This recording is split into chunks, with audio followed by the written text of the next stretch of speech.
Hello, hello, hello. I think we're live. Can everybody hear me and see me?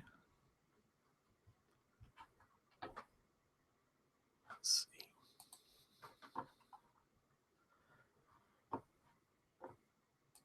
see here. I've never done a Hangout on air before, so I'm not sure. I'm still hitting all the buttons and making sure I understand everything. Let's see.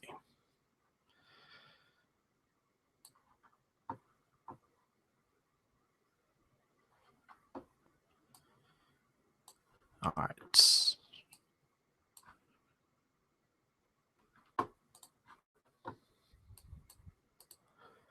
We'll really get started here in just a second. I want to make sure everything's working okay.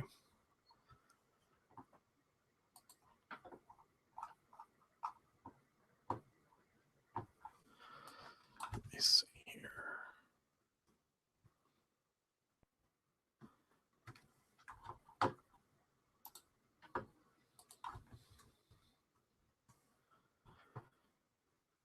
Trying to get it so I can see what you see, so I know. Let's see.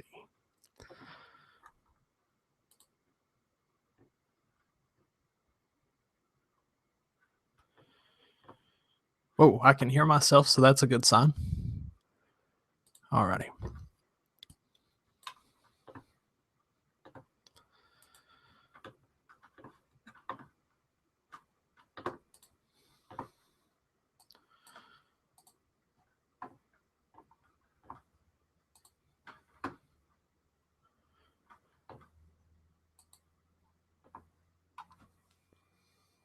All right.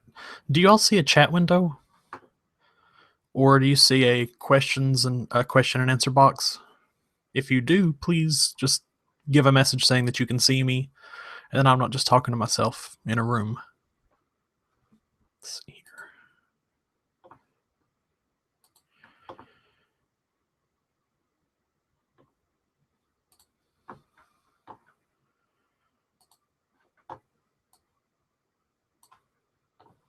All right, see, I have 4 viewers. Cool.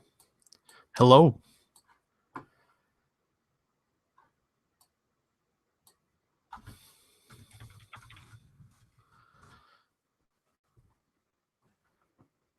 I'm pretty sure that I just typed into the global chat.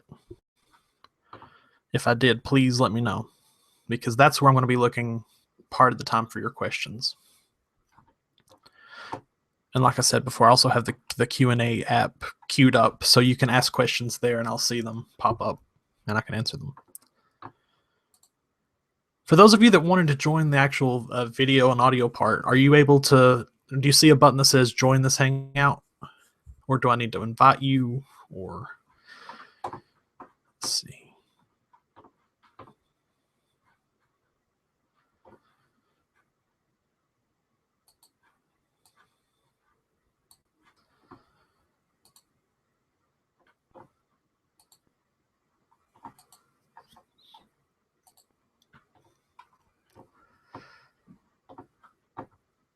All right. Let's see here. And again, if you're joining us new, please type into a chat box or ask a question or something, just so I know you can see this and that I'm looking in the right places.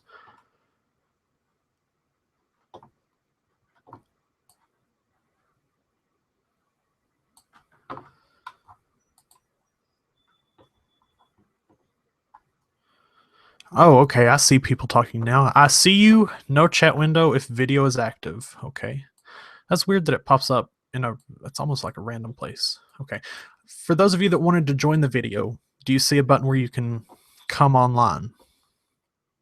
No buttons, no chat window. Okay, let's see. No buttons.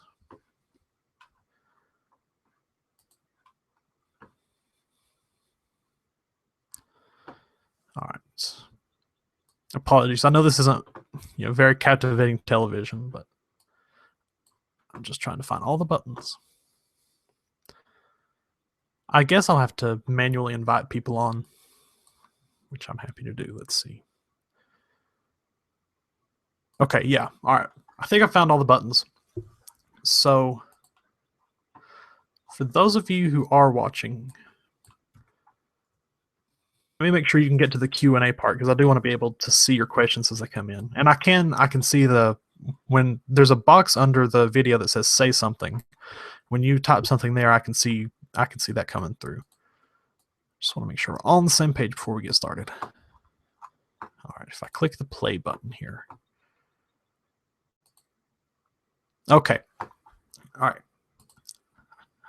All right, so when you click the play button, up at the top, you'll see, let me make sure okay. Up at the top, you'll see a little grid. Those are the applications, and one of the applications you will see says Q&A. If you click on that, you should be able to ask questions there.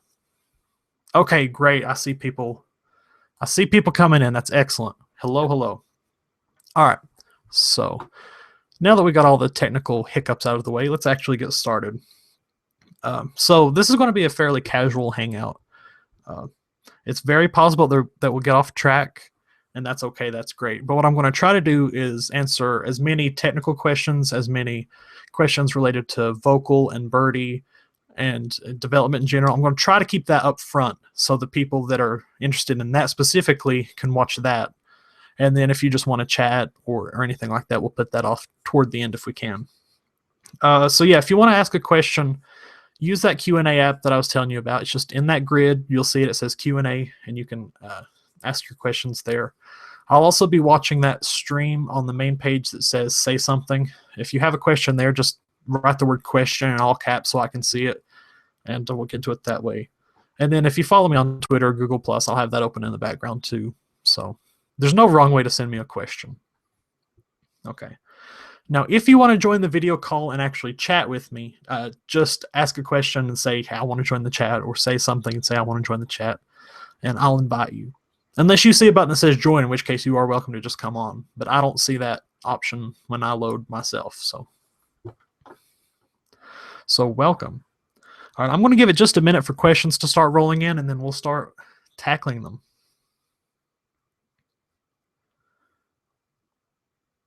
Oh, and just a quick word, if you want to join the video, just please try to be respectful, and if someone's talking, just wait for them to stop. It's kind of hard when you're doing a video chat to kind of figure out like when the person pauses and when you need to jump in, so no worries if you step over someone. Just try to let everyone have their time to say what they want to say.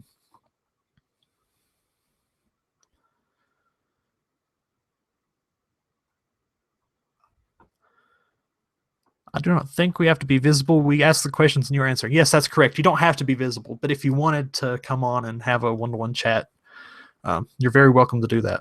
In fact, I hope you do. Otherwise, it's just me shouting into the abyss here. Okay. This is just an experiment. I don't know how well it'll turn out. If you guys like this, we'll do another one. If not, we won't.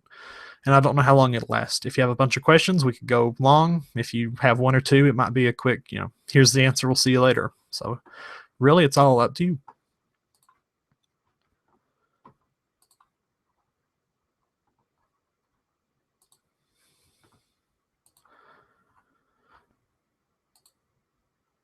Okay. I'll go ahead and answer the first question, which is, have I ever considered making Vocal available for Ubuntu 14.04 users? Absolutely. I've thought about that a lot. And I definitely, if we are able to get our IndieGoGo campaign crowdfunded, I definitely do want to target Ubuntu specifically. Now, there's a problem with stock 14.04. If I'm not mistaken, the GDK version is, it's either 3.10 or 3.12, and there are parts of Vocal that require 3.14. Specifically, the sidebar with the episodes, if you highlight them, you have options when you right-click to mark multiple episodes as played or unplayed. You can delete them from your library if you've downloaded them. Believe it or not, most of those features require GDK 3.14 or higher, and the reason for that is there's the list box, which is the widget that we use. It only has support for the selection modes that we use. It only works in 3.14 and above for that. So there's a technical reason why below 3.14 we can't offer that. And below 3.12, none of our pop-ups would work. So the GDK version is the big roadblock in terms of supporting 14.04. If you're looking at supporting 15.04 or any future versions of that, it has a high enough GDK version. The only problem is I believe that there's still a bug where certain widgets are invisible, and it has to do with the overlay scroll bar. So for it to work in Ubuntu, you'd have to disable your overlay scroll bar. But specifically, if we get our funding and we have the time to customize for each distro, Unity and Ubuntu doesn't really have support for the header bar stuff quite yet. It kind of works, but it kind of doesn't. And one of the things I would want to do is make it work with or without that header bar and make it a real first-class citizen as much as I can in Ubuntu. So yeah, I definitely want to support Ubuntu as much as possible. In terms of 14.04, there are just some technical reasons why I can't support that because the app just couldn't function like it needs to function. But great question. Thank you for that.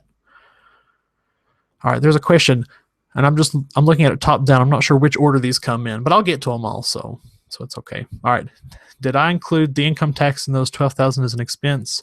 Part of that also goes to IGG. I'm concerned 12K wouldn't be enough. That's an excellent question. If you want a kind of behind the scenes view of the whole $14,000 thing, yeah, I'll go ahead and give that to you. So when I was sitting down and I was thinking through how much would be the minimum for me to make it, and the number that I came across, the absolute bare minimum is $1,000 a month, and that just comes down to roughly $500 for rent, $500 for everything else, groceries, bills, that type of thing. I didn't include income tax specifically as part of the $12,000 expense, in the same way that I didn't include insurance, different things like that. If you get down to it, $1,000 is really tough to live on in any state in America. I don't know. Internationally, I'm not sure how difficult it is to live on certain types of money. But speaking in the U.S., and I live in Tennessee, $1,000 a month really is below minimum wage, and it's tough to live on that. But I definitely could live on it. I'm in that situation right now where I don't have that many responsibilities or obligations to others or anything. I can really, if I need to go hungry one night, I can go hungry one night. And if I need to eat ramen, 5 nights in a row, I can do that. So yeah, the $1,000 a month is realistic, but it is the absolute minimum. And then the reason I'm asking for 14,000 instead of 12,000 is because IndieGoGo takes a 4% cut out of that. And then you also have, there are a number of people for the perks who have wanted to get things like stickers, handwritten thank you messages, and things like that. And just shipping internationally and actually getting the stickers made and all that costs a fair amount of money. So there is some overhead from the campaign. So I made it $14,000 for the 4% IndieGoGo and the extra cushion of running the campaign itself. And I've also purchased advertisements on a couple podcasts and things like that. So that's the absolute minimum for me to do it, on the semi-full-time basis. That's an excellent question as well. So where are you getting all of your podcasts for Vocal? Are you getting them from many sources or mainly from iTunes? Okay. The way that works, I don't know if you all saw the screenshot I shared out. Let me share that again in case you missed out. I'm pretty sure I can do that. Let's see. There, I think that works. So I spent all day Wednesday finishing up the backend support for iTunes and getting this view together. Now, this view that you're seeing, if you're seeing it, and I hope you are, that's just a quick and dirty, as much as I could get done in a day, look of how the top 100 podcasts from iTunes would be displayed. Alrighty, there we go. All right, I'm back. So yes, and I'll tell you the honest reason I'm using iTunes. iTunes is where all the content creators put their podcasts. If someone's going to publicly put out a podcast, they're going to create an RSS feed, but sometimes they don't even publish the RSS feed. They just publish it to iTunes. And in fact, sometimes you'll be looking for the feed, you can't find it, and you have to use a service that that takes the iTunes URL and reverse engineers it and gives you a podcast feed out. So the reason I'm supporting iTunes for the input is just because that's where all the content is. So that's what I'm going to primarily use. But I'm engineering the backend in such a way that, if tomorrow iTunes drops off a cliff or they remove their API or anything like that, I can plug in another service fairly easily and get it from that. So right now it is targeted iTunes just because that's where everything is. But if we wanted to go to something else tomorrow, we certainly could. And we're also going to have a feature, and I don't know why you would use it, but I'm going to make it anyway, where you can search the iTunes store for any podcast you want in Vocal 2.0. But if you already have the iTunes link, I'm going to make it so that you can just paste that in, and it will find the RSS feed from the iTunes link, because that's only a few lines of code. Why not have that feature, Because there have been times when I really wish that feature was available. So hopefully that answered your question. That was a little convoluted. But yes, the iTunes store is going to be the primary place for me for people to browse them. You can continue to add your own RSS feeds and import your own OPML files.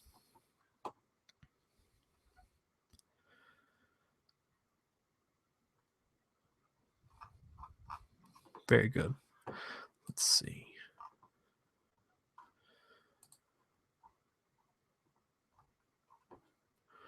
All right.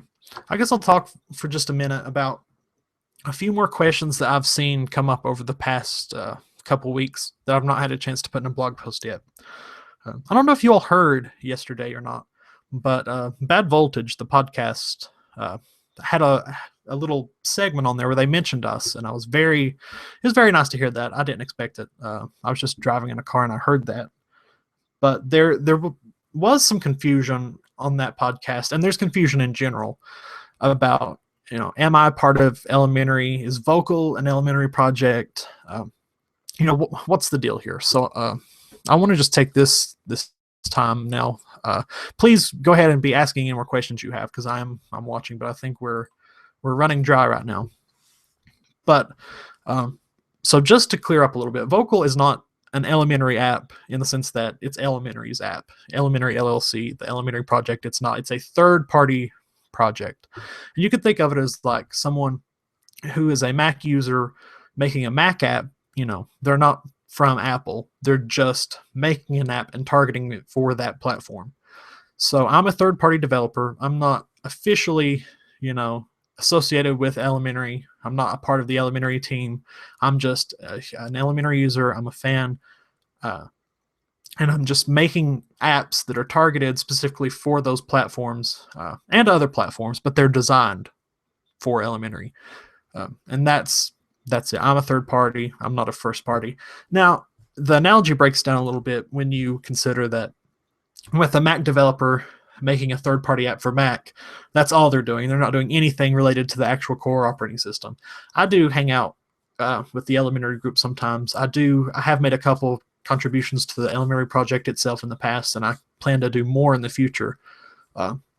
So in that regard, with open source, you have a chance to actually get involved with the core project.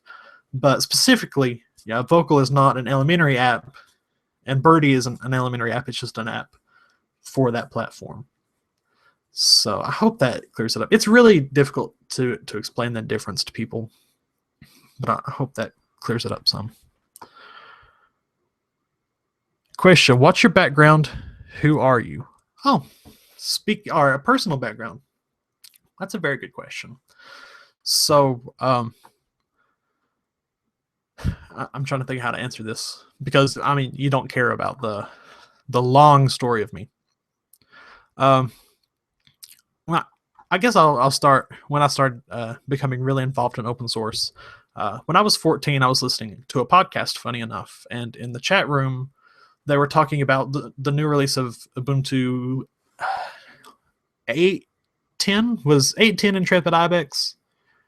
I think it was. Anyway, that was they were saying I really should go and try it, so I did, and I loved it immediately. And from there, I just got more and more involved with Linux and open source, the whole free system in general. And I've been a big free software fan since I was 14 years old. Ever since then, I've always wanted to be an app developer. When it came time to decide what my career would be, what I would go to college for, I wanted to get a degree in computer science just to make apps. I love desktop apps. I love mobile apps too, don't get me wrong, but my heart is in Linux. Has been and will continue to be for some time, I would imagine. So yeah, I'm currently a student at ETSU. That's the East Tennessee State University, studying computer science. I have a year-ish left to go before I officially have my bachelor's degree, and that's really it. Pretty much a lifelong Linux user. Love apps. Studying computer science. Hopefully that helps. What's going to happen after Vocal and Birdie 2.0? Any new apps planned? Very good question. So there's a difference between major apps and little side projects, and I have a ton of little side projects planned. And I don't know how much I can talk about some of them. Why not? I love Bitcoin. I'm really interested in Bitcoin as a technology, as a currency platform, and I think it'd be really cool to have deeper Bitcoin integration in our system. So I have some plans to just kind of spend a couple weekends monkeying around and adding some Bitcoin integration in a couple places. Because honestly, I think it would be cool to have an app where you have someone open up and they want to donate, and instead of having to go to a web browser, scan a QR code with their mobile phone, if they were integrated with Bitcoin into the platform, to just click a button and be like, yes, kind of like I can't think of the name of the bot on Reddit and Twitter, change tip bot. I forget, but the idea is that you send a change tip, I think is the name of it, to someone. You want to send $1 worth of Bitcoin or however many millibits, and they just send that. I think it'd be cool to have integration in apps to where, like, oh, I like this app, I want to send you, however much Bitcoin, and it's all integrated. You don't have to sign into anything. Your wallet is stored locally or remotely. I want to play with Bitcoin. That's one answer to that. I want to do some deeper integration into some of the online account stuff, just playing around. With Birdie specifically, I would like it if Birdie would tie in with Pantheon online accounts. So that's one thing I want to look at. There's an app that I registered a long time ago that I'm going to actually sit down one day and do, because I think it's like a one-day app. Just sit down for 8 hours and knock it out. It's called Stapler, and it's really just because I use Doxy, which is a scanner, and a lot of times I want to import documents and staple them together and make a PDF out of them. So I think it'd be cool to have a GUI where you could just drag and drop JPEG files that you've scanned in, arrange them how you want, and then get a PDF out of it. And then there are other apps floating around, but really, my time is limited as it is on one app and now 2 apps, and the number of apps that I can realistically get to is just low. And I want to keep maintaining Vocal and Birdie for a while. So the number of big apps that I can do, 2 is really my limit for right now. But little weekend projects, maybe some things. Let's see. These aren't in any order. That's really strange. Did you already manage to sync between Android, iOS, and Freya Vocal app? If not, what are your plans? No, that functionality is not in right now. And the honest answer to that is that it's kind of in flux. I've looked at as many APIs as I can, and someone this morning on Google Plus was asking about Overcast, adding that in. Overcast does not have an API, and neither does Pocket Cast, nor do any of the ones that I'm familiar with, none of the popular ones. So there's not really a way for me to tie in with one of the big popular services. So, but one of the things I can do, and I think one of the things that a lot of people would like for me to do, is Gpotter, which, if you've used it, it's an older podcast app that is really kind of the big guy in town before Vocal, and is still probably a big guy in town. I don't want to. The only problem with Gpotter is just that it's kind of a clunky UI. It's really powerful and it does a great job in terms of actually managing podcasts and subscribing to them. It didn't fit what I wanted out of a podcast app. But Gpotter itself is great. But they have a backend service, gpotter.net, where you can tie in your subscriptions and keep those synchronized, and you can tie in different things like that. So the thing that's most likely, I think this is pretty much official, it's just not set in stone yet, is that we will be using the Gpotter API to keep your subscriptions synced up and keep as much of your account stuff synced up as possible. So that's probably what's going to happen. We're going to use Gpotter for the subscription sync, between devices. And then Android and iOS apps already support gpotter.net. There are quite a few of them that do. So if we did it that way, your subscriptions and everything would stay synced, and it would already be in place to where that would happen. But one of the things that we're adamant about is the position saving. And that's one of those things that drives me crazy, because I have all kinds of mobile devices and I use every one of them. And I'll go out and, I have my phone with me most of the time. And when I get back, I would like to just jump into the same spot in the same episode. So we're looking at different APIs that will let us synchronize the position. It may be that we have to kind of engineer our own stuff, which we would do. If there's not something out already that would let us synchronize our position, we would make it so that we could do that. I'm not sure everything that's involved in that, but it's one of those things where we're determined to make it happen one way or the other.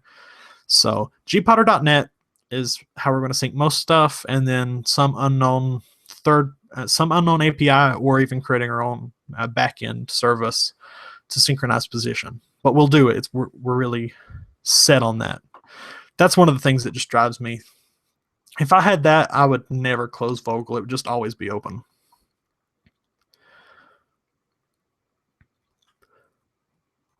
Let's see here. Why are you targeting Pantheon specifically? That's also a really great question. So I would rephrase that slightly. I would say that I'm not targeting the Pantheon DE. I'm targeting Elementary as a platform. And there's a lot of technicalities and very subtle things that, what's the difference between a DE and an actual operating system and a platform and that. And I would tie it back to the thing, like I said before, with a Mac app, with a Mac developer targeting for Mac. I think that Elementary is the most cohesive modern platform available. That's personally what I use. And I think that you get your best results in apps when you target specifically for a platform.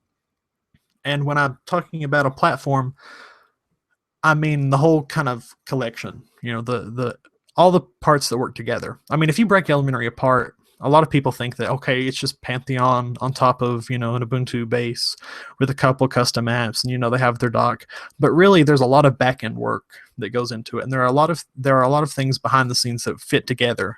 So even if it's not obvious, and it's not obvious, it's really not, but there's a lot that ties together to make the whole platform really cohesive and work together. So I target Vocal specifically for that. I design for the Elementary theme with Elementary icons running on Pantheon together as a platform. And I think you get a more cohesive experience. It feels really native, and the best apps are the ones that feel like they are first party. They feel like they were made for your system. And that's what I'm going for. I want people to feel like, Vocal is the same quality as a lot of the first party apps on Elementary. I'm shooting for the best. And that's why I do that. There are other great platforms out there, and I'm not saying that developers shouldn't target for other platforms. GNOME is a great platform. Ubuntu it's a great platform if they could make their mind up. Are they Qt? Are they GDK? When's Unity 8 coming out? That type of thing. But speaking in general, Ubuntu is a great platform for people if that's what they're going for. But either way, I think it works best if you target for a platform. And the good thing about Elementary too is that the similarities between Elementary and GDK technology-wise, back-end-wise, is very similar. So if you have the time to make something for Elementary, but then customize it to work well on other distros, you can get a really good experience. And that's one of the things that the campaign is shooting for, is just the time to sit down and one by one, before I released Vocal 1.0, I loaded up Fedora and spent part of the weekend going through and like, oh, this icon doesn't work. Let me write some code and hard code it so that, okay, on Fedora, it uses this icon. On Ubuntu GNOME Remix, it uses this icon. And to get a really great experience, you have to go through and do that for the icons and for the icon sizes, and you have to make sure that these widgets look and work like they're supposed to. And it takes a lot of time to go through one by one and handwrite, all the specific, if statements in the code to, like, okay, if you're on platform, do it this way. Or, excuse me, if you're on Fedora, do it this way. If you're on Elementary, do it this way. If you're on Ubuntu, do it this way. It's time consuming, and that's just something as an open source project with really one full-time, not full-time, but really one active developer.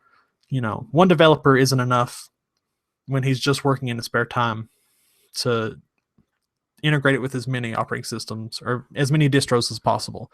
So the goal of this campaign is just to have more time to sit down and one by one customize Vocal to have a better experience in the different distributions. So I want to, it will always be designed for Elementary. I don't want to give the impression that that's not the case. It is. It will always be designed first and foremost for Elementary, but then I want the time to adapt it one by one to work as well as humanly possible in other systems. Let's see.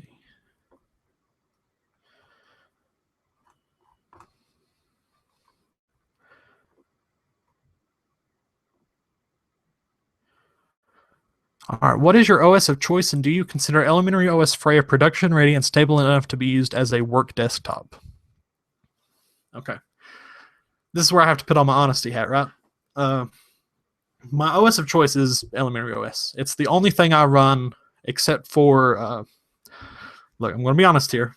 This is a safe zone. We're all friends. We're all, family here. I have a work laptop that is a Mac. Okay, it's what I have my notes on. And I really do like Mac. I really like Yosemite specifically. There are a lot of design decisions in this version that I'm not a fan of. So I do use Mac, but still, I never use it except as a secondary system. I have a ThinkPad that's now 4 years old that runs Elementary, and I have a System 76 Sable Complete desktop that I do all my coding on, and that's running Elementary. And if I left my job tomorrow and lost my Mac, I wouldn't get another one. I would stick with Elementary. I really do prefer Elementary over any other operating system in the world. The only thing is there are a couple apps for Mac that I love. The Pocket app, I don't know if you're familiar with Pocket. It lets you save articles. The Mac app is one of the best apps I've ever used. And if I could get that on Elementary, I don't think I'd have any other complaints about anything. But I'm willing to use the web app and ignore that because I love Elementary so much. So OS of choice, Elementary OS Freya. I'm sure as soon as the next beta build of whatever's after that will be available, that will be my platform of choice. Do I consider it stable enough to be used as a work desktop, though?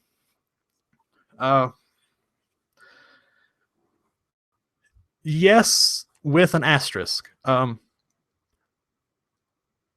I don't know what it is. I'm not sure why this happened because even before there was a beta, I was using Freya. And it was really pretty darn stable the entire way. And then the final version came out, and I've installed it on all my systems, and it's great. Except if you're dragging and dropping a lot. And it's a common bug. You see it posted on Google Plus all the time. And I know the guys are working really hard to fix it, so this isn't going to be an issue for long. But right now, if you drag and drop, there's a bug where your cursor will have a really weird graphical glitch where it looks like two folders in one, and you'll have like two cursors going, and that drives me up a wall. And it's not anyone's fault, it's just a bug. Bugs happen. So if you're a dragger and a dropper, I would say wait a little while until you see on Google Plus or whatever that bug's fixed. Otherwise, it's rock solid for me. And that's a very minor thing to say. Generally speaking, apps are stable. They don't crash. I don't have any graphical glitches, but I stick to stock Intel graphics. So, I'm not going to run into those issues. The whole thing, I would say, is pretty darn stable. If you drag and drop a lot, which I didn't even realize how much I dragged and dropped. But if you're a dragger and a dropper, wait until that bug's fixed. But it is pretty darn stable. Have I ever thought about creating a Vocal app for Android and iOS? Yes, I have. And then as soon as I thought of that, I quickly told myself no. And the reason for that is I really did spend a year on Vocal 1.0, and I'm at least going to spend 1 year, if not longer, on Vocal 2.0, depending on if I get to work on it full time. So just the amount of time and effort to create specific apps for Android and iOS would be huge. And I would rather have it so that we could synchronize between some of the more popular apps. There are some really great podcast apps for Android and iOS. The same can't really be said for Linux. That's why I made Vocal in the first place. If we had a ton of developers on board, absolutely. I'd love to have an Android and iOS and a Mac app and even a Windows app. Why not, But we just don't have that many developers to do it.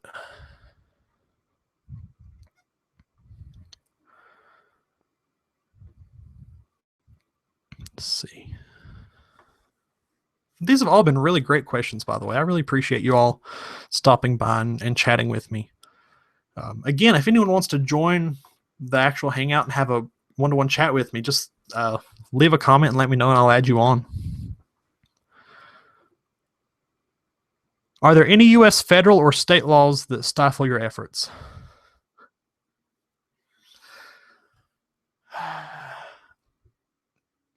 Probably, but I don't know because I haven't done that much research into the laws that would stifle my efforts. Not really. I'm always nervous about putting the word donate on the website and in the app because technically, we're not a nonprofit. We're not really doing donations per se in any type of like legal sense. It's just it's hard to describe. I know Elementary, one of the reasons they became an actual company, they're an LLC, is legal reasons like that, and they can't legally put the word donate anywhere. They are creating products, and you are, if you choose to pay, which is entirely up to you. If you do decide to support the project, you won't find the word donate on the Elementary website anywhere because it's not a donation. You're paying for a product. And the same is kind of true with Vocal and Birdie, where you're paying for a product, but really it's kind of a donation. So I'm always nervous about writing the word donation in places because we're not an actual nonprofit. But I see other apps doing it all the time, and I figure we'll all go down together, In terms of like laws about living, right now I don't have to worry about it because I do have a job and all that. When it comes to time when I don't have a job, there's nothing really that would cause any main issues. Most of it's just things that were, money things. Like buying insurance is now something that you have to do, which is great. But someone making with only $1,000 a month, it's hard to factor in things like that. But really, there aren't any laws that would stifle us. The laws here in Tennessee are really kind of relaxed about a lot of stuff. So nothing really. I wish I had a better answer for that, but a lot of things I just do, and then it's like that old saying, it's easier to ask for forgiveness than permission. I tend to just, do stuff and then hear about it later.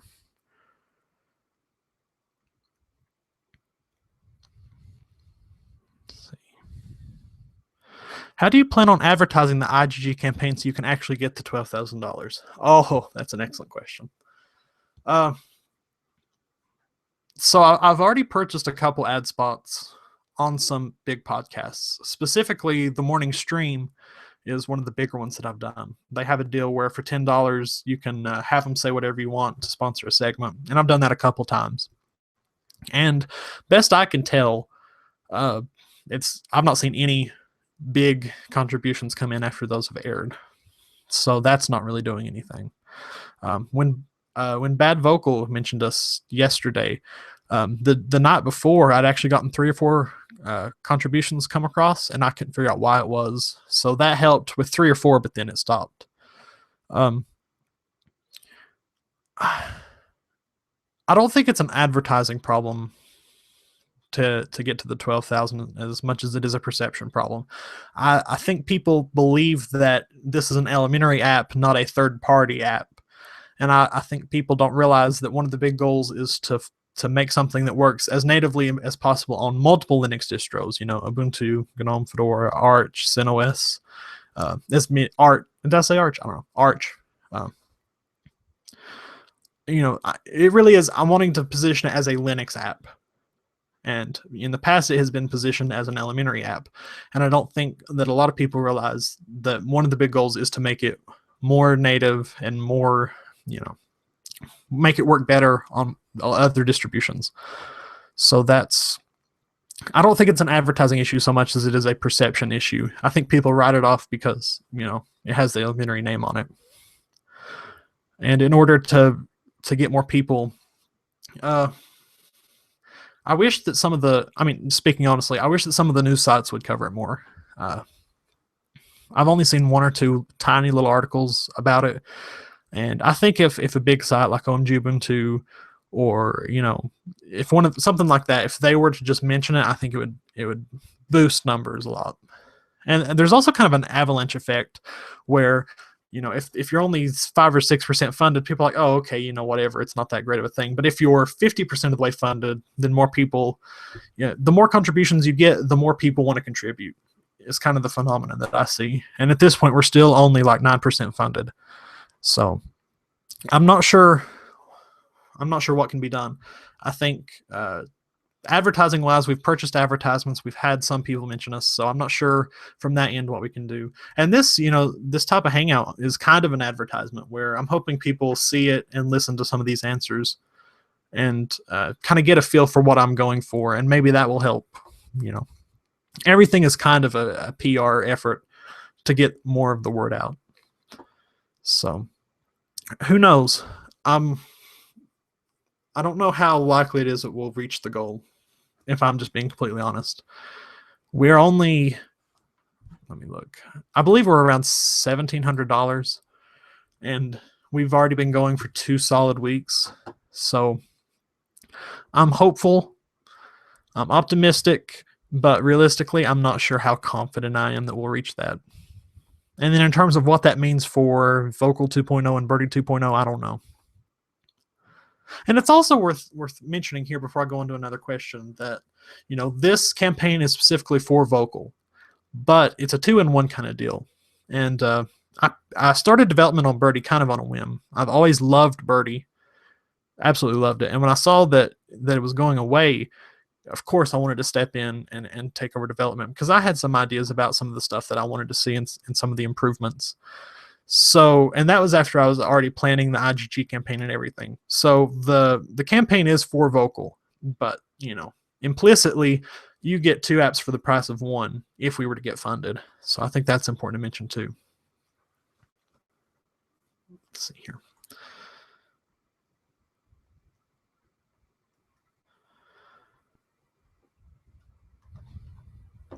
I find it really strange how these questions are ordered. Like, they're not in any type of, it wasn't who got here first. It's not alphabetical. It's just completely random.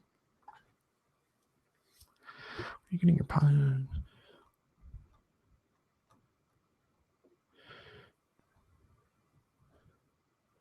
What kind of contributors and contributions are you looking for you to help? Are you looking to help you in 2.0? Any and all contributors. We've had a fair number of contributors in Vocal 1.0, and I just want that to increase. It's kind of a, at first when I'm working on a lot of the features, like the big features, I do it kind of not in secret, but I don't publish the code immediately. But as soon as the code's up, in alpha stage, I would love for people to come in and help out. We publicly post bugs at that stage, and any coders are welcome, absolutely welcome and encouraged, and I'd love you forever if you came in and helped us out with code. We're looking for designers. We have design questions all the time. Sometimes we need a specific icon or some type of asset in terms of like graphic art wise that we need. Sometimes, and a lot of times I post this in our elementary group. I posted to some of those guys, and they're really friendly and open to help. But you're just like, does it make sense to do it this way? How could I do it better? So really, we're looking for design contributors, people that can actually contribute assets and media. We're looking for coders. We're looking for people just to give us comments and tell us how we can do stuff better. I always take any recommendations or even even when people say, "Oh, I hate this. I really think you ought to do it this way," or whatever. I appreciate constructive criticism so much. So contributors in any way, code, comments, design work, it's appreciated. And for those of you that aren't designers, that aren't coders, money, honestly, helps. I said this on the blog post before, and I don't want to make this whole thing about money because that's not me. But everything we've done so far has been funded out of pocket, and at this point, we're about $200 in the hole. I've had 2 donations, and the total amount of donations that the project has ever received ever is $16, which is, I really appreciated the $16, believe me. But ideally, I would like to at least break even, and I'd like to get to a point in the future where we can actually fund like real development. So that's kind of what this campaign's going for, is funding real development. If that falls through, I'm still always going to be looking for ways to help fund development. So yeah, really any way you can contribute, I'm looking for help doing that. The only time I'm not looking for a contribution is just in the very early stages of the next major version when I'm kind of putting some stuff in place, just because if too many people come in trying to contribute that, it's just going to be a mess. But once the very, bottom foundation works in place, please come and help.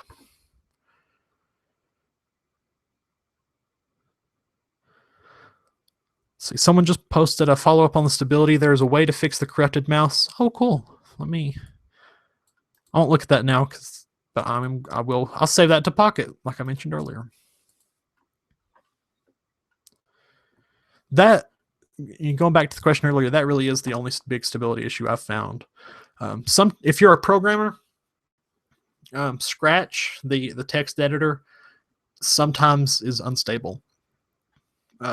After the final release came out, I tried it again, and I lost at least 2 hours worth of work one night, and that kind of put a bad taste in my mouth, honestly. So Scratch isn't that stable, I would say. Everything else that you would normally use, as long as your library isn't that large, I've found the music player to be really stable, even though I use Spotify, so I can't speak to how much I use that. I use Audience all the time. Audience is really stable from what I've used so far. The terminal's stable. Pantheon Photos is stable. I can't speak to Midori because I use Chrome. I don't think Midori's that stable, to be honest, but yeah, I would recommend another browser.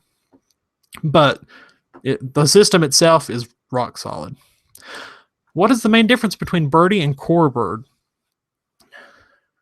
I would say that the main difference between the two is focus. What we're going for. So the first version of Birdie, the way I understand it, was created to provide as native a Twitter client experience as possible for elementary. And since then, it's been kind of opened up to work really great in other distros, kind of like what I'm wanting to do with Vocal. But really, the focus for Birdie is to be as native and as integrated Twitter experience that you can have on the desktop as possible. And that's going to continue to be. We're going to be focused on stability. Birdie 2.0 is going to use it's going to use smooth scrolling, and it's going to use the streaming API from Twitter, so that instead of like loading a list and going down and clicking in more button and doing it that way, you're going to have a constant flow of tweets.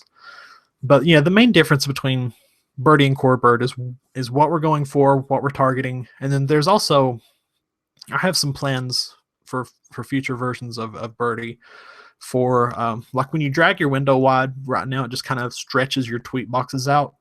And I'd like to have some features like where you have multiple columns and better conversation view and that type of thing. So it has to do with design and platform targeting and that type of thing. Just speaking personally and not as the guy making the next version of Birdie, there's a lot of just design stuff about Core I don't like. The spacing and the padding of the tweets I don't find to be particularly great, and the way that the media is kind of like chopped off in the middle, and you click it and it kind of expands. that doesn't appeal to me all that much. And then also the sidebar of Corebird, I think it's not Corebird's fault, because if you look at the default Twitter app on like even Mac or iPad or something like that, it uses the same vertical list over on the left, but that just doesn't do it for me. I really like how Birdie in the past has displayed tweets, and it's only going to get better from then on. But really, it's going to be focused on as great of an experience on elementary OS as possible, and then adapting it to work as great as it can on other distros as well, kind of like it did for 1.0. Let's see.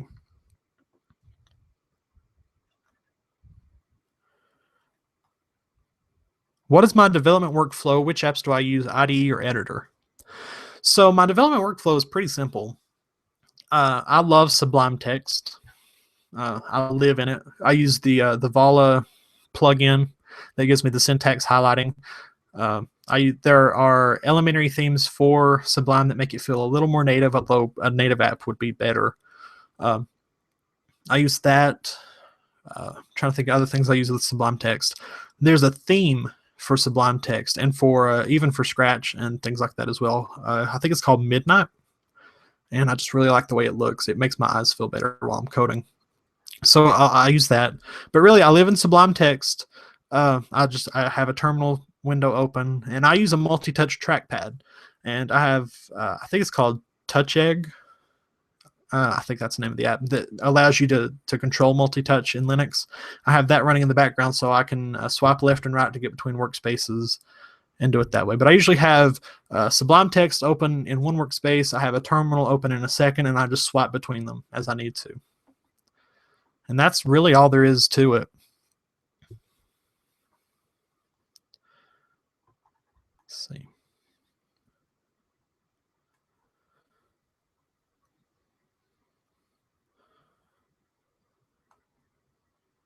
As someone that has only programmed with Python before, what steps should I take to develop for elementary OS? You say you've only programmed with Python before, so I'm not sure if you're familiar with object-oriented programming. Voila can be as object-oriented as you want it to be, but to really take advantage of that, I would say practice with any object-oriented language. Try Java if you have a Windows machine, or actually it works with Linux now. If you want to try C#, there's a lot of documentation out there to get started with Java and C#. Just to get familiar with the tools first. You want to make sure you understand the concepts of it. And then after that, the elementary developer guide is really great to get you started with Launchpad, to get you started with the CMake modules that you'll need if you want to do an official, if you want it to be as close to the elementary experience as possible. I would recommend look at versioning control. So things like Bazaar and Git, just have some experience there. And if you don't have experience, you can pick all that up. But really the best advice I can give you, for one thing, is just to already look at projects that are out there. Once you kind of understand object-oriented programming, once you understand kind of the syntax behind Voila, just look through the code for some of the elementary projects. Look at audience, look at noise. There's some really great source code that can help you kind of get familiar with it. Don't be afraid to steal from open source. I mean, not steal, but if there's something that one open source project is doing and you want to try it out and do it that way, or you want to borrow code, do that. Look at other projects. If there's anything in Vocal specifically, or Birdie, even though I didn't write the code for Birdie 1.0, but Vocal specifically, if there's something in there that is beneficial to you, please use it and try it out and see if you understand how it works, and kind of work backwards from some of that, and you'll learn a lot. And then in terms of actually like developing when you're doing it for real, voladoc.org, if you ever want to look up which functions are available for this particular GDK widget, what can I do here, how is this done. You want to look at any documentation at all for pretty much any package or library that you're looking at. Voladoc has it, and it's really great documentation. I usually keep a window with Voladoc open too. So hopefully that helped. I would say too, if you're going to get started with development, a lot of people, so programming is basically a tool, right? You can kind of think of yourself as like a carpenter, and you're wanting to build something in particular. You're wanting to solve a problem, and programming languages are your tools to do that. So I would say if you're wanting to actually get serious about some of this stuff, figure out what your problem is. Figure out, what are you going to build? What are you trying to do with your app? What are you wanting to solve? And then just use your tools to do that. A lot of people think, okay, programming language first and then thing later. Figure out your thing first and then work backwards and use your tools to make that the thing. At the end of the day, your choice of programming language, the things you use to build it are not that important. I mean, who cares to an extent, what lumber a carpenter uses or anything like that. You just want your house to be really great. So keep that in mind.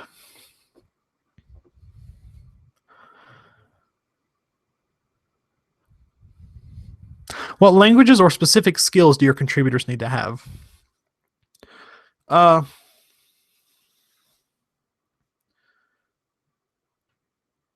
There's nothing in particular. Like there's not a oh, you have to have your bachelor's degree from so and so, and you have to be familiar with this and have 5 years experience in that. And really, if there's a bug posted or a roadmap or a milestone or anything like, we want to do this. If you can do that, just do that, and we'll accept it. We might want to clean up some of the code. We might want to make 1 or 2 changes, but if you see something listed, if we say, oh, we really need this icon, we really need this piece of code, we're really stuck here. If you're able to do that, then just do it. You don't have to have any specific background. You don't have to have anything like that. In terms of skills that are good to have, if you're familiar with just programming in general, if you've looked at some of these other projects and you see something that needs to be done, then you can just do that. As long as you understand programming, or you get started and you learn it, we have problems that we want to solve. We have things that we want to do, and if you can do that, we welcome your contribution. So designers, if you've made icons in the past, we might want you for icon work. If you've used a lot of apps, if you have good taste, if you have a good eye for stuff, we want you to come in and critique it. And that's not to say that sometimes we won't disagree with you. If we create, for example, if I do something in Vocal and it's done a certain way for a reason, and one person says, oh, I don't like that, you should do it another way, we'll think about it for sure. But at the end of the day, we may say, no, that's not the direction we want to go. So that's not to say that everything you do we'll agree with and we'll bring it in and we'll make it part of the project. But by and large, we have a list of things that we need to do, and if you can help us do it, then you are welcome, and we want you aboard.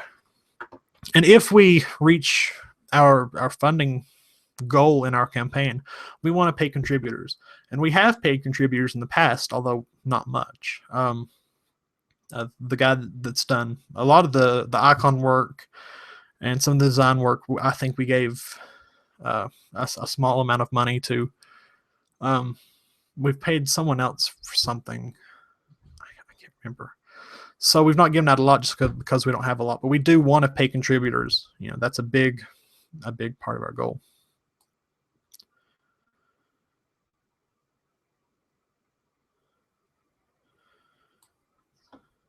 Let's see.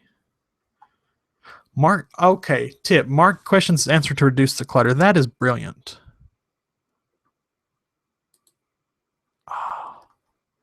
I was just ignoring that giant button, wasn't I? That's excellent. Thank you for that tip.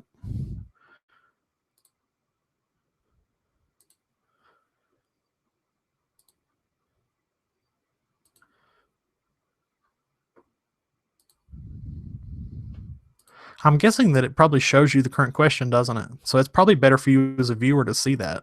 So apologies for not knowing that. Let's see here. Just going through. I'm going to look at other sources real quick because oh yeah, we have a few other questions in other places too. Excellent. We'll get to them. Alrighty.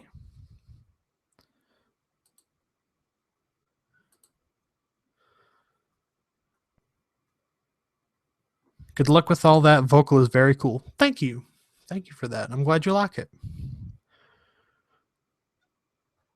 All right.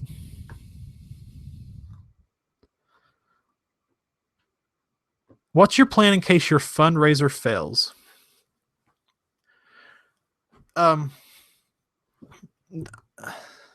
There are, so basically, if the fundraiser fails, and at this point it's kind of looking like it's going to, let's be honest, the plan is just kind of keep on as it has been. Working on these projects in my spare time. I do have a full-time job in the summer, and I am a full-time student in other times. So it's really going to be work on it maybe 5 or 6 hours a week, best I can do, that type of thing. I would love to be able to devote a lot more time to these things. But if it fails, we just keep on keeping on. We keep making Vocal 2.0. We keep making Birdie 2.0. We just keep doing stuff. The things will have to be cut, obviously. Some of the more advanced features of Vocal will either be pushed back to another version or just canceled entirely because we don't have time to get to them. If we had a ton of developers devoting time to this, then yeah, but we're going to have to cut some stuff if it fails, and that's just a consequence of that. But yeah, there's also, a long-term question of, okay, this fundraiser fails this time. Well, what happens in a year? How do I get money? How do I get money into the project in a year or 2 years or 3 years? So looking at it long-term, there's a big question of how you can afford to do all this. But for now, just looking in the short term, we keep going. It's going to take, the honest answer is it's going to take much, much longer to get these products out. Instead of looking at a year, you might be looking at 2 years or more. And you're looking at fewer really great features. You're just looking at this is, this has this feature, this has that feature, some of the big stuff's going to be left out. That's the best we can do with one developer working part-time. And if more people want to come on and help with stuff, then that's really appreciated too, of course. So yeah. Let's see. I'm going to answer this question. How do I plan to launch the cloud syncing feature? Will there be a sign-up service that will allow us to sync across Linux, Android, and iOS? I would just like to know your thoughts on it. I love your work. Keep it up. Well, thank you. Most likely. And again, this isn't completely settled on. But one of the big things that we'll be utilizing is the gpotter.net service. So inside of Vocal, you'll be able, I would imagine, and this isn't final, I've not tested it, I would imagine that you'd be able to sign up for a gpotter.net account right inside of Vocal. If not, there would just be a web page where you'd sign up. It asks your name, your email address, and a password. That's it. We don't want your personal information. That would be it. You would sign up one time. You would have a gpotter.net account. We would synchronize from what you've already have. If you already have a gpotter.net account, when you subscribe to things inside of Vocal, we would push the changes to your account so that it stays in sync. But that's it. There would be a one-time either sign up or sign in process, and that would be it. And it depends on the other APIs we use if we would need more information. And I don't even really want your email address. It's just something that gpotter.net requires. Let's see.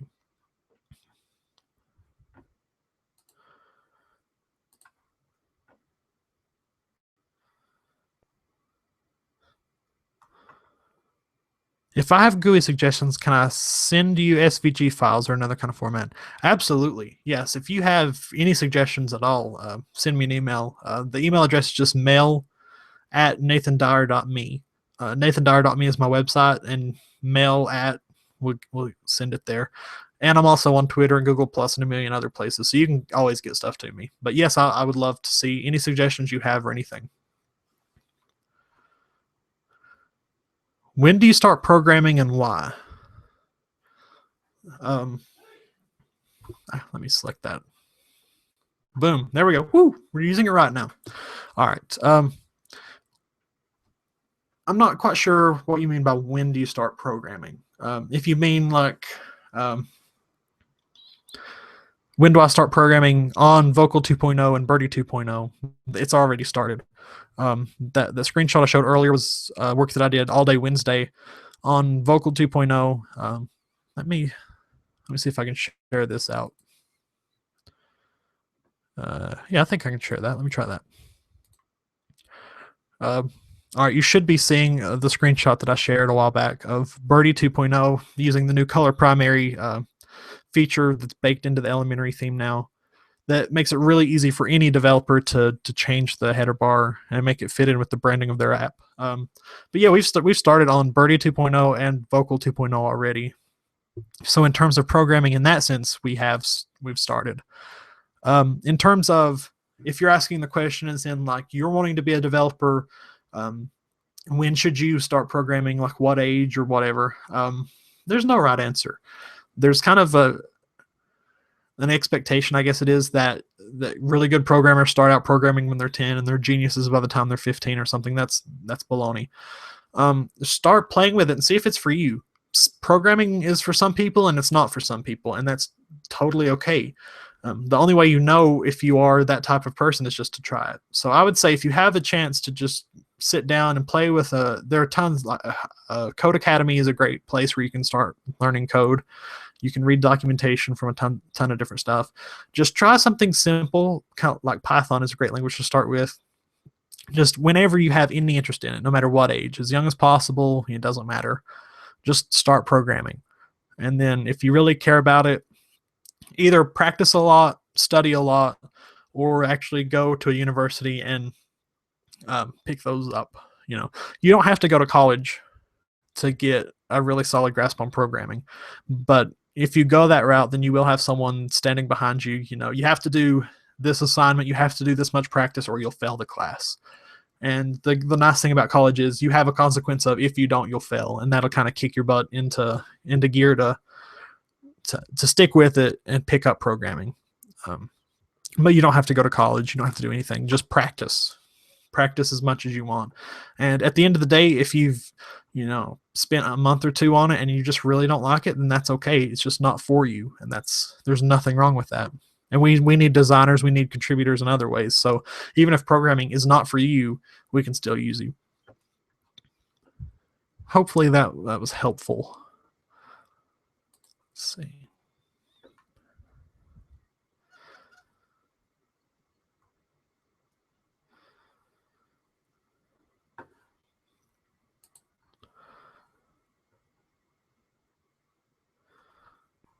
All right, I think that's most of the questions.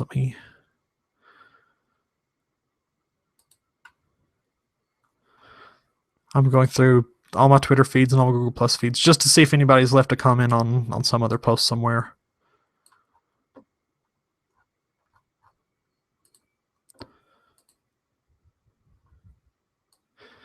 Will Vocal have support for Brazilian podcasts like Nerdcast? Yes, in fact, it already should. So the honest answer about all this is we did a lot of advertising before we released Vocal 1.0 saying, hey, we have a release candidate ready. We'd really like for you to test it if you don't mind, and just let us know if anything goes wrong. And we didn't really get much input from that. So what happens is we have Vocal 1.0 out in the world now, but all of a sudden we've started getting reports of this podcast feed doesn't work, this podcast feed doesn't work, so on and so forth.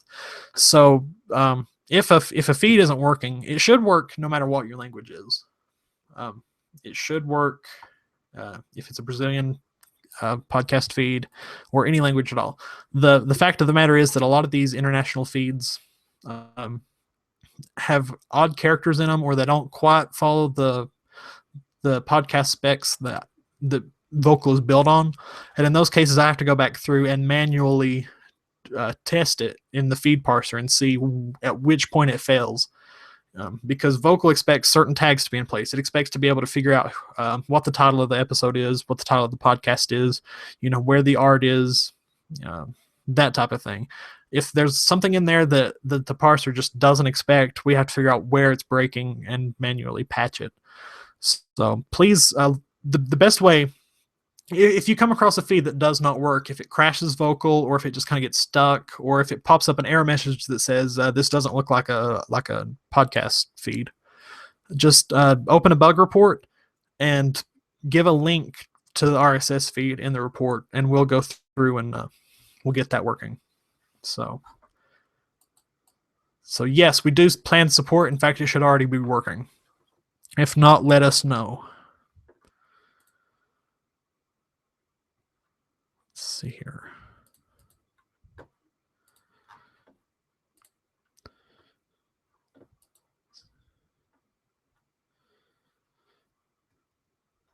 All right. Any last minute questions?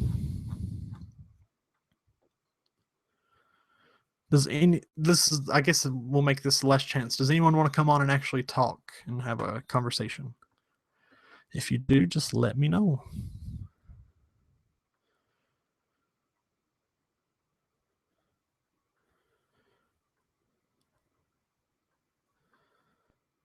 Slightly off topic. Do you have a personal... Let me select that actually. All right, slightly off topic. Do you have a personal opinion on when or if at all Linux desktop will overcome Microsoft? The fact is that Linux is not harder to use, just people are used to using Windows. And most these days we only use browser. The honest answer is I don't think the Linux desktop will overcome Microsoft.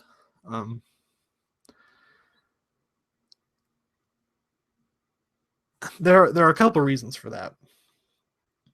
For one, it's just a case of, advertising and product support in store. Anyone can walk into a Best Buy or a Walmart even, and they see tons of Windows laptops and tablets and convertibles and even Windows phones and all that. So part of it is just, Microsoft is already established. They're out there, that type of thing. The other thing is there's a lot of fragmentation in the Linux world. You kind of have to put all your eggs in one basket. And the only way that Linux would ever overcome Microsoft is if instead of having Fedora and Arch and Elementary and Ubuntu and everything, everybody just came together and worked on one product. And the beautiful thing about Linux and open source is not everybody wants to work on the same product. Not everybody has the same vision. And that's not a bad thing, but it is a fact, or it's not a fact, but it is a contributing factor, if you will, of why it probably won't overcome it. Just because, instead of having a million people working on one thing and getting it out there, a million people are working on 50 things. And those 50 things, when you divide like that, that's part of the problem. And then also too, the Linux world in the past, you are correct that it's not harder to use, but there are some things about Linux that are harder. That people want to keep customizing their systems, that people want to make these changes and those changes, and that's great on a user by user basis, but it's not great when you want one cohesive platform. So I don't really think that Linux will overcome Microsoft. You have things, if you include Chrome OS, which some people do, some people don't. It technically runs, it has the Linux kernel in it. Then that, I think, it has a chance, at least on the desktop side, of beating Microsoft. But I think it's kind of, I'll put it this way. If you think of it, if you compare, like if you're familiar with the hardware store Lowe's, they sell lumber and household things that you need for building and that type of thing. There are giant chain stores like Lowe's where most people are going to shop, millions and millions of customers a day. And then there are little stores that specialize in certain things, like people that want really high quality, or they want a really eco-friendly product, or they want something like that. They're always going to be little lumber stores, and they're important. but then you also have big chains that have a lot of people. I think the Linux world is like, a little mom and pop lumber store, you know, or a restaurant, I guess, is a better example. You're going to have McDonald's where most people go and eat, but you also have, Bob's Diner. And Bob's Diner is really important. People love that place, but at the end of the day, McDonald's is going to serve 1 million people. So that's where I see that. Do I think that that Linux can produce a better product than Microsoft? Absolutely, and I think we already do. But I'm biased.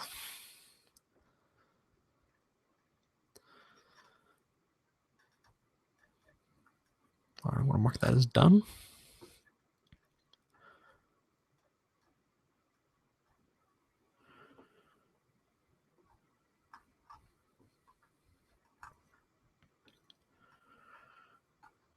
All right, any last minute questions from anybody? Anything you want to talk about? Just to kind of run through some of the topics I would suggest. Let me pull up my notes here. So any questions about Vocal 2.0, Birdie 2.0, some of these other projects, workflow? We've talked about workflow a fair bit, and even personal questions. If there's something you just want to ask, anything and everything is open. But if we don't get any more questions here in the next minute or two, I'm gonna wind this puppy down. Let's see.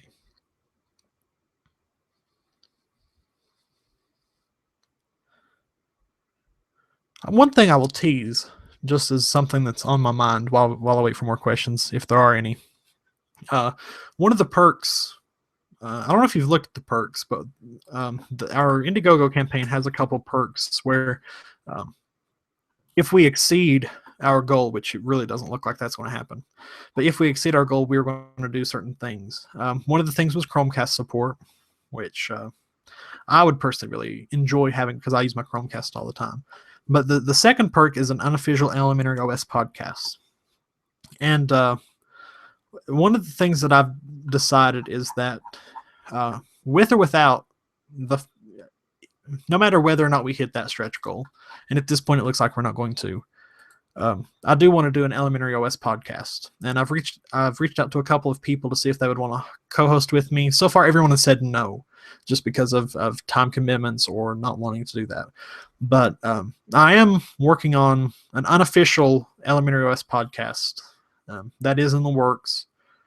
I just got to find people to do it with me and figure out some of the details. But stick around for that if you all are interested.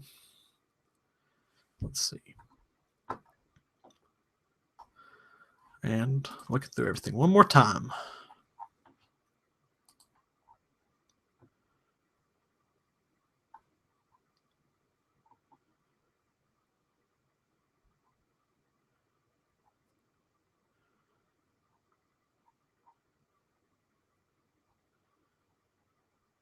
Okay, I think we're out of questions, so let's go ahead and just wind this one down.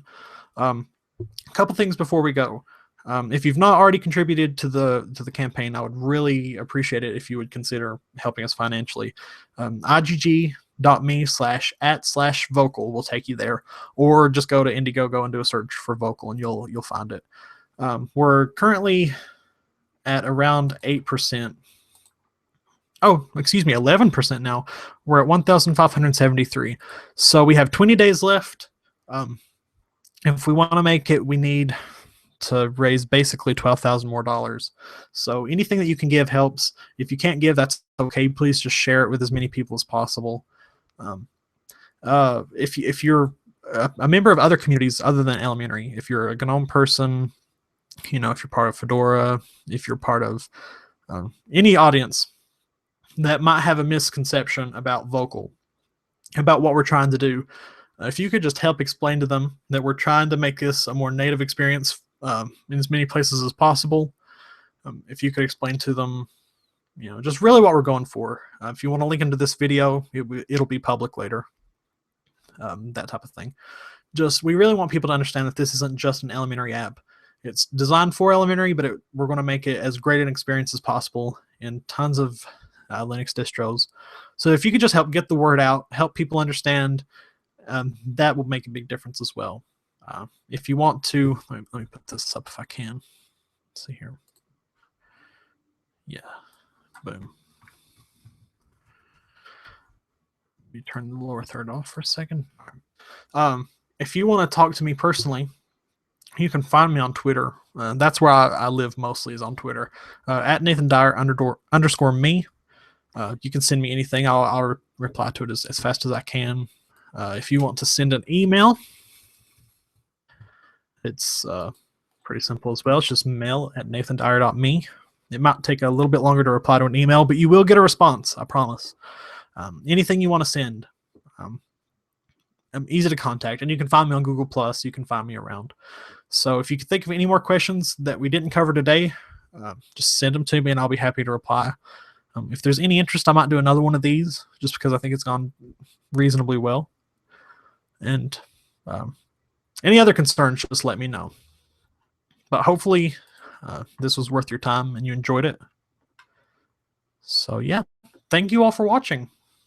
We'll see you around.